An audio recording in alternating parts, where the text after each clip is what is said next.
Il y a sur cette planète des lieux qui paraissent anodins à première vue. Mais pour l'esprit, ils représentent de véritables toxines. Quand le Tout-Puissant te sélectionne, il t'attribue ta portion. Ce n'est pas parce que tu surpasses les autres, c'est parce que ton esprit abrite une lueur unique, une vocation sacrée qui ne peut se fondre avec les ombres. Et si tu t'aventures dans un terrain inapproprié, cette lueur commence à s'estomper. Aujourd'hui, je vais te dévoiler 9 lieux qu'un choisi ne doit jamais approcher. Ce sont des zones de risque spirituel où ta force diminue, ton vitalité s'épuise et ta vocation devient floue. Premier endroit, là où tes anciennes vulnérabilités guettent. Il y a des lieux qui ont jadis hébergé tes failles, des espaces qui gardent le souvenir de tes pleurs, des recoins qui résonnent avec tes désirs passés et des figures qui ont connu la facette de toi qui a disparu. Peu importe depuis combien de temps tu es affranchi, ils persistent à t'appeler dans les instants de lassitude ou d'isolement, que ce soit un site concret, un individu ou un rappel, y revenir réactif des plaies spirituelles que tu as peiné à cicatriser. L'adversaire se sert de ce qui est connu comme appât parce qu'il comprend que le cœur humain aspire au réconfort dans le familier, même si ce familier est nuisible. Il susurre juste une dernière fois. Tu as évolué, tu peux maîtriser à présent, mais cette dernière fois risque d'annuler des années de libération et de rigueur. Choisis, ne reviens jamais au lieu dont le Tout-Puissant t'a extrait. Quand il scelle une entrée, même la curiosité se transforme en rébellion. Le passé exerce une attraction bizarre. Il offre la mélancolie mais apporte la servitude. L'adversaire n'a pas besoin de pièges inédits quand les vieux opèrent encore. Il suffit que tu oublies le prix payé pour t'en évader. Laisse ton passé enfoui car la renaissance est pour la mission, pas pour la séduction. Chaque retour vers ton passé retarde ton futur. Rappelle-toi, ce dont le Tout-Puissant t'a délivré n'était pas destiné à être un site de repos. C'était une geôle. Ne revisite pas tes anciennes entraves comme des reliques. La véritable liberté ne se mesure pas par ta résistance à la tentation, mais par l'écart que tu imposes avec elle. Préserve ta libération comme un joyau car le malin cherche toujours à reprendre ce qu'il a égaré. Deuxième endroit, là où l'atmosphère oppresse fortement, as-tu déjà pénétré un lieu et instantanément perçu que quelque chose clochait? Les personnes sourient peut-être, les éclairages scintillent. Le son est élevé. Pourtant quelque chose dans ton intérieur devient inquiet. Ce n'est pas de la nervosité, c'est de la perception. Le domaine spirituel communique par impression bien avant que la raison ne saisisse. Quand ta sérénité semble agresser sans motif, ton esprit t'envoie un avertissement. Ce n'est pas ton domaine. Certains cadres portent des traces d'intentions obscures, de jalousie, de rancœur ou de perturbations spirituelles. Les parois peuvent sembler neutres, mais l'ambiance narre une histoire différente. Tu ne peux pas feindre l'énergie. Elle dévoile ce que les discours essaient de masquer. Quand tu ressens cette oppression, ne la justifie pas. Tu n'es pas suspicieux. Tu es clairvoyant. Les choisis sont des indicateurs spirituels. Leur intérieur réagit aux puissances cachées. La clarté ne peut pas résider sereinement dans l'ombre. Chaque fois que tu ignores cette oppression, tu t'ouvres à la souillure. Préserve ta sérénité comme un guerrier défend une citadelle. Ton perception n'est pas seulement de l'instinct, c'est une clairvoyance divine. Quand les cieux alertent, la soumission devient ton rempart. Il y a des lieux que le Tout-Puissant a désignés comme prohibés car ta présence y perturbe sa garde. Certaines salles ne sont pas damnées. Elles ne sont tout simplement pas pour toi. Ne contrains jamais ton intérieur à s'installer là où il se sent menacé. Le trouble que tu ressens n'est pas une fragilité. C'est une réceptivité divine. Quand le Tout-Puissant a implanté la clarté en toi, tu te sentiras toujours mal dans une énergie obscure. Écoute cette voix intime. C'est les cieux qui chuchotent. Sors avant que l'ambiance n'épuise ce que je t'ai octroyé. Troisième endroit, là où on te tolère sans te respecter. Les choisis pénètrent souvent dans des espaces où ils se sentent transparents, où leur clarté éclate trop intensément pour ceux accoutumés à la pénombre. Tu peux le détecter dans la façon dont les individus réagissent à ton arrivée. Des sourires courtois, des éloges creux, une vitalité qui paraît contrainte plutôt que spontanée. Ce ne sont pas tes domaines. Tu n'as pas été désigné pour te rapetisser afin de t'intégrer dans des cadres qui ne perçoivent pas ta valeur. Le Tout-Puissant n'a pas répandu son essence sur ta vie pour que tu m'en dises une reconnaissance. Dès le moment où tu constates que tu dois atténuer ta clarté pour être intégré, c'est les cieux qui te soufflent que tu n'as jamais été conçu pour lutter pour appartenir à des lieux qui n'ont jamais été édifiés pour accueillir ta majesté. L'énergie ne ment jamais et l'énergie divine résistera toujours là où elle est bafouée. Quand les individus ne supportent qu'une version amoindrie de toi, ce n'est pas une exclusion, c'est une réorientation. L'esprit du Tout-Puissant va agiter ta sérénité dans les mauvais cadres parce que l'aisance au mauvais emplacement est le commencement du recul spirituel. Va là où ton esprit est perçu, où ta sérénité est sauvegardée et où ta progression est stimulée. Parce que quand le Tout-Puissant te hisse, tout le monde ne peut pas inspirer à ton niveau. Certains vont aborder ce à quoi ils ne peuvent pas accéder. Certains vont mal interpréter ton mandat parce qu'ils affrontent leur immobilisme. Ne reste pas là où tu es seulement toléré par crainte de l'isolement. La solitude au bon instant est plus sécurisante que l'intégration dans de faux groupes. Les endroits qui honorent ta progression sont sacrés. Ils sont la confirmation que les cieux valident ta saison suivante. 4e endroit. Là où les perturbations sont incessantes. À notre ère digitale, la perturbation est devenue l'une des armes les plus efficaces du malin. Le site de perturbation n'est peut-être même pas un lieu concret. Il peut résider directement dans ta paume, luisant via un affichage. Te murmurant via des alertes infinies, tu fais défiler continuellement, tu opposes ta vie, tu poursuis le vacarme au lieu du calme et avant que tu ne t'en rendes compte, des heures se sont volatilisées. Pourtant, ton intérieur se sent plus creux qu'au départ. La perturbation n'est pas toujours sonore. Parfois, elle est subtile, masquée en amusement, en information ou en affirmation de soi. Mais le choisi c'est que chaque instant dérobé à ta focalisation est une semence qui aurait pu être semée vers ta vocation.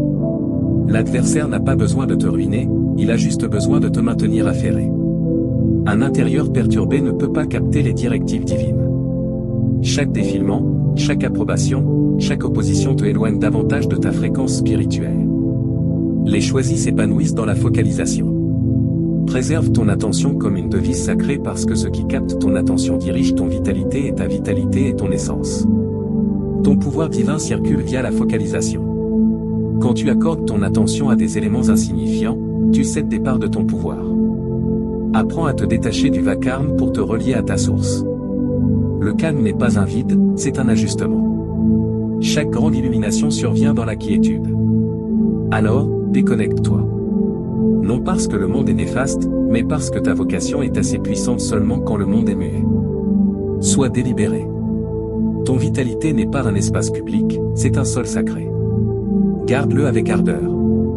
5e endroit, là où l'apparence dissimule le néant.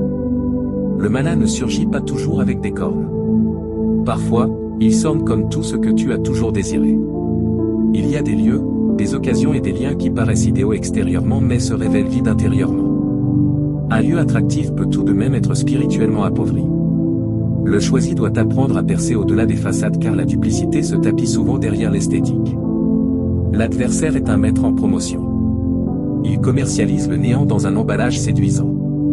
Il y a des groupes emplis de rire mais assoiffés de sérénité. Des collaborations qui vendent la réussite mais génèrent l'usure et des réseaux qui exaltent ton nom mais corrompent ton intérieur. La perception est la seule vue qui transperce l'éclat. Le choisi c'est que toutes les ouvertures ne sont pas des convocations divines. Certaines sont des diversions forgées pour dévier la vocation. Les faveurs du Tout-Puissant apportent la sérénité, pas l'attention. Si cela n'apporte pas la sérénité à ton esprit, ce n'est pas de lui. Certains cadres sont des cachots élégamment conçus où ta joie est troquée contre l'apparence et ta mission est troquée contre les ovations. Point ne laisse pas l'attrait éphémère te détourner de l'ajustement éternel. Apprends à capter le calme sous le tumulte, car c'est là que la vérité s'exprime. Les éléments divins portent la fluidité mais les éléments malins portent le faste. Si ton esprit se sent troublé dans un lieu qui paraît idéal, fais confiance à ton intérieur plus qu'à tes perceptions. L'adversaire tentera toujours de faire ressembler la falsification à l'authentique, mais la perception exposera toujours la réalité derrière l'éclat. Alors avance non pas par le regard, mais par l'intérieur. Tu n'as pas besoin de chaque occasion. Tu as besoin d'une vocation divine. Rappelle-toi, tous les Éden ne proviennent pas des cieux. 6e endroit. Là où tu oublies ton identité, les choisis ne doivent jamais s'attarder dans des cadres qui les dépouillent de leur essence divine. Il y a des lieux et des individus qui usent progressivement ton sens de la mission. Non pas par une agression flagrante, mais par un scepticisme discret. Tu connais ces espaces où ta conviction est raillée, où tes principes sont dédaignés et où la vérité spirituelle est vue comme une absurdité. Tu commences à te sentir insignifiant pour adhérer à quelque chose de supérieur et ton ardeur divine commence à trembler sous les rafales du sarcasme. Mais retiens ceci. Chaque fois que tu t'attardes trop dans une ambiance qui ne s'harmonise pas avec ton mandat, tu risques l'oubli spirituel. Tu commences à oublier ta couronne, ton essence, ta vocation divine. Le Tout-Puissant a implanté l'autorité en toi, non pas pour te glorifier, mais pour favoriser. Et tout lieu qui te fait questionner cette autorité est un piège spirituel camouflé. L'adversaire n'a pas besoin de dérober ta vocation s'il peut te la faire effacer. Les choisis ne sont pas destinés à se diluer dans la foule. Ils sont destinés à se distinguer, même quand c'est malaisé. Le monde peut qualifier ta certitude d'arrogance, mais c'est une assurance divine vêtue d'humilité. Rappelle-toi, l'identité ne se conserve pas dans l'aisance. Elle se sauvegarde dans la vigilance. Reste dans des espaces qui te remémorent ton mandat, qui alimentent ta mission, qui amplifient ta progression. Toute salle qui impose ton mutisme quand tu devrais exprimer la vérité est trop étroite pour ton intérieur. Tu n'as pas été formé pour être apprécié. Tu as été formé pour guider par l'exemple. Alors ne t'attarde jamais dans des lieux qui effacent ton empreinte spirituelle. Le Tout-Puissant ne t'a pas mandaté pour te conformer. Il t'a mandaté pour métamorphoser l'ambiance. Et si l'ambiance refuse de se transformer, alors ton retrait sera ton témoignage. 7e endroit. Là où les paroles contaminent l'atmosphère, le premier site qu'un choisi doit éviter, c'est là où dominent les calomnies, où les termes ne soignent pas, mais lacèrent. Tu peux le détecter avant même de joindre la discussion. L'ambiance devient pesante, les éclats sonnent artificiels et la sérénité dans ton cœur commence à s'évaporer. Les calomnies ne sont pas des expressions anodines, c'est une pollution spirituelle qui se camoufle en banal échange. Chaque terme émis contre autrui devient une vibration qui persiste dans l'air, intoxiquant la vitalité de ceux qui entendent et de ceux qui articulent. Le pouvoir d'un choisi circule via la pureté, via un cœur limpide. Des intentions nettes et une parole maîtrisée. Quand tu t'installes parmi ceux qui ruinent les autres avec leurs termes, tu abaisses ton oscillation pour matcher la leur même si tu restes mêlé. Ton mutisme devient une forme d'implication. Le Tout-Puissant ne s'attarde pas là où la parole est employée comme une lame. La bouche qui glorifie ne peut pas aussi profaner. Les mêmes lèvres qui vénèrent ne peuvent pas aussi nuire. Alors préserve tes oreilles comme des portails sacrés, car ce que tu admets finira par s'implanter dans ton cœur. Et rappelle-toi, ce qui s'implante dans ton cœur peut modeler ton futur. Quand tu sauvegardes ton vitalité des calomnies, tu sauvegardes ton pouvoir divin. Certaines ambiances portent des poisons cachés. Le type qui éteint la joie, altère la perspective et attire le désordre. Évite ces assemblées, car le festin qu'on y propose est un venin pour ton intérieur. La sérénité ne peut pas cohabiter avec la bassesse. 8e endroit, là où les connexions sont désaccordées, l'une des leçons les plus ardues pour les choisis est de saisir que tout le monde ne peut pas avancer avec toi.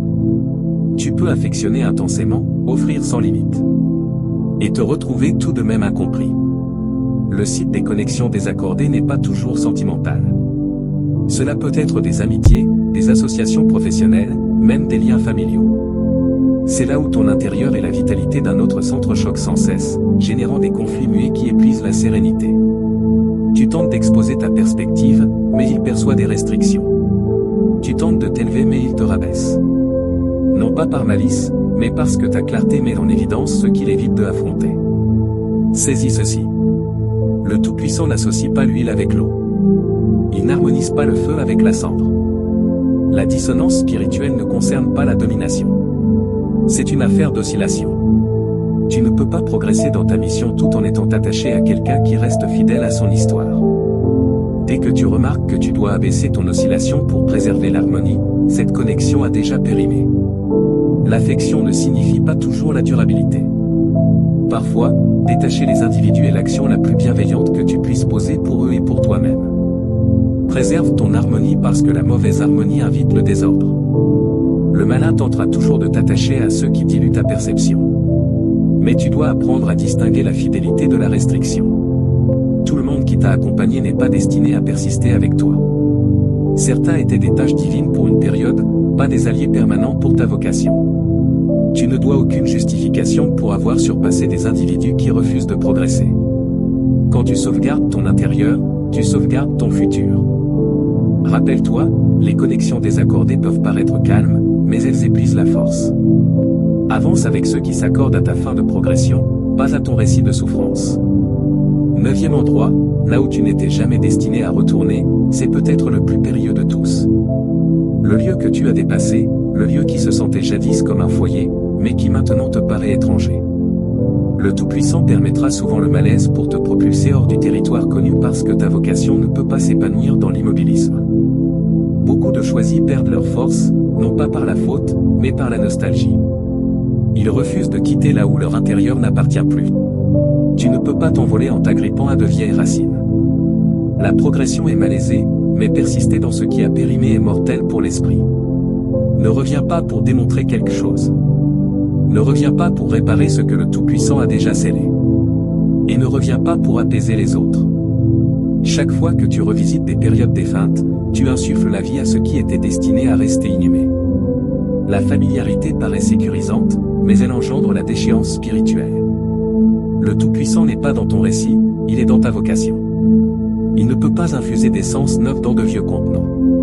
Quand tu revisites d'anciens cadres, tu abaisses ton oscillation pour matcher une version de toi-même qui a cessé d'exister.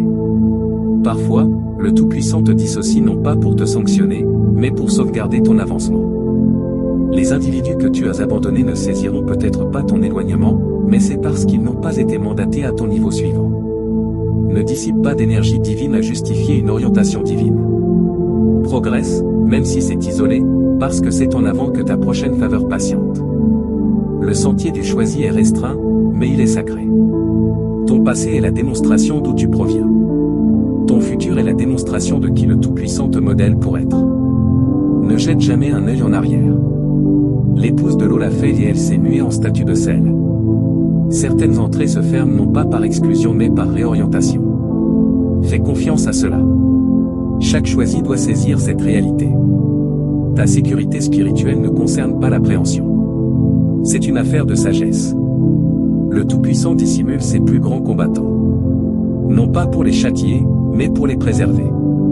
Ces 9 endroits peuvent sembler banals, mais ils incarnent un péril exceptionnel pour l'intérieur qui porte une mission divine. Et si tu ne l'as pas encore fait, abonne-toi. Merci de visionner.